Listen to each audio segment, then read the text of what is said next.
मो ना ललाट किशोर सामंतरे मो गौड़मोटर ग्राम पंचायत समिति सभ्य अटे। आज डेलांग ब्लॉक समितिर आज सप्तम अधिवेशन थिला।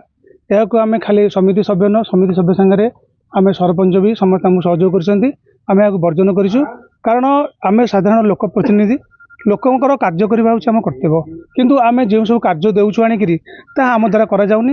ये प्रशासन आम अवहेला करमर कौन कथा शुणुना लोकंर कार्य भी ठीक से हो पारनी। से आज समस्ते मिसिक बर्जन करें निंदा कर दृढ़ भाव से निंदा करुँ। जो गोटे चेयरमैन कहते विधायक कहते तुम्हें किए तुम्हें किए बार बार कहते हाथ धरिकी भिड़ी काढ़ी दौरान से आम आम मान सम्मान रक्षा करें जोगदेलुनु। पुलिस लाठी माड़ खाया चाहलुनु। आम आम आज शांतिपूर्ण भाव में से कक्ष त्याग करके अलग जगह बसिक आम आम परवर्ती कार्यक्रम कौन करूँ आलोचना कलु और से कक्ष त्याग कलु। आज्ञा ये प्रशासन मनमुखी कार्यक्रम चली। विगत समिति मीटिंग रे आम उपस्थापन करूँ कम कर दि जाए कि कम हम तार कि डेवलपमेंट कम कराब से कम सर केमी आमको से मीटिंग रू आसिक मीटिंग है समिति मीटिंग षष्ठ रू सप्तम है आमको आज काली परदिन एमती कहीकि सबुदिन दिन गड़े से आम ये सुजोग अपेक्षा करूँ।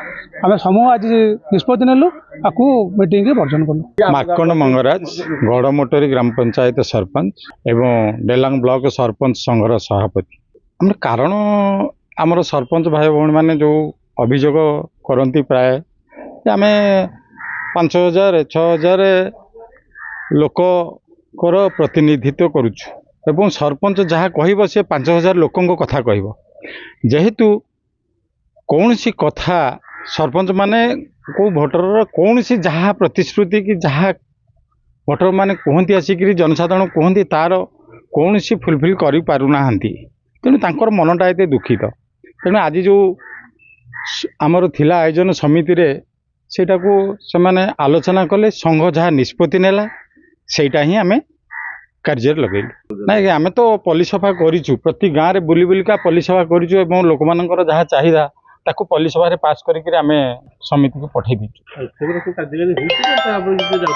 सरकार तक कौन करिवे समिति सरकार तक कौ बाटे नेबे कौन करिवे आमे तो कथा कहि परिबुनी एपन तो आसी नाही तेणुक कौन हम से जना पड़ो।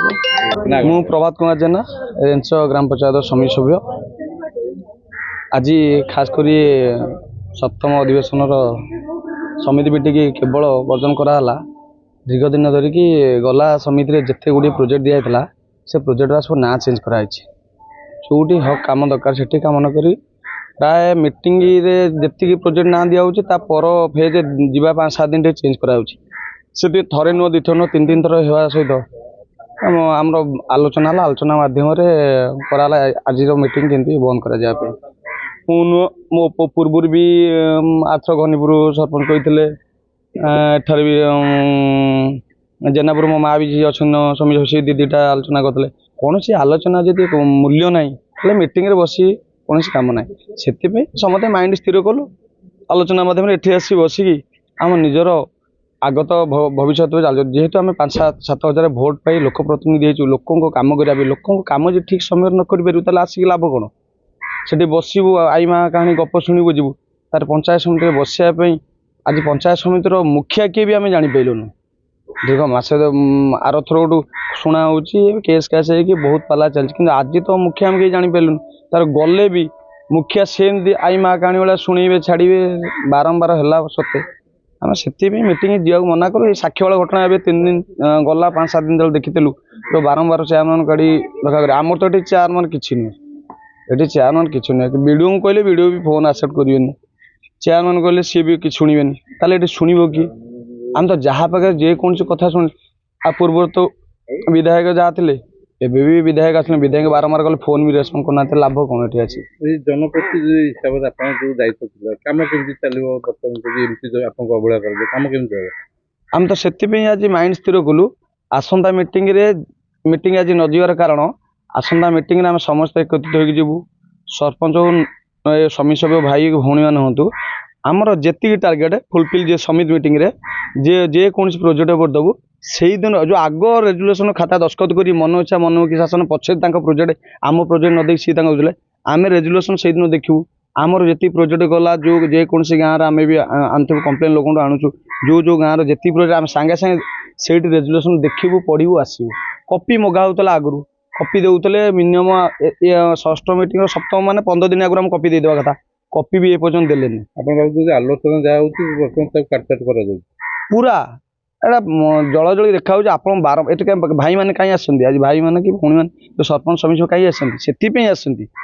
ଆମର ଆଜି ଗୋଟିଏ ଆଲୋଚନା ହେଲା, ଆସନ୍ତା ମିଟିଂ ଯିବା ପୂର୍ବରୁ ଯାହା ହେବ ସେଇଦିନ ଆଲୋଚନା ହେବ, ସେଇଦିନ ରେଜୁଲେସନ୍ ଦସ୍ତଖତ ଦେବା ଲାଷ୍ଟକୁ ହେବ, କିନ୍ତୁ ପ୍ରଥମରୁ ପ୍ରୋଜେକ୍ଟ ପଶିବ। ସେଥିପାଇଁ 30 ମିନିଟ୍ ସମୟ କଡ଼ା ହେବ। କିନ୍ତୁ ଯିଏ ଯେଉଁ ପଞ୍ଚାୟତ ସରପଞ୍ଚ ନୋମିନି ଏଣ୍ଟ୍ରି କରିସାରିଲା ପରେ ହେବ। ଆଉ ଏଠୁ ଯାଇ ଅଲଗାଠି ବସିବା, ନାଁ ଚେଞ୍ଜ କରିବା, ଲୋକଙ୍କୁ ହଇରାଣ ହରକତ କରିବା, ତା ମାନେ କ'ଣ?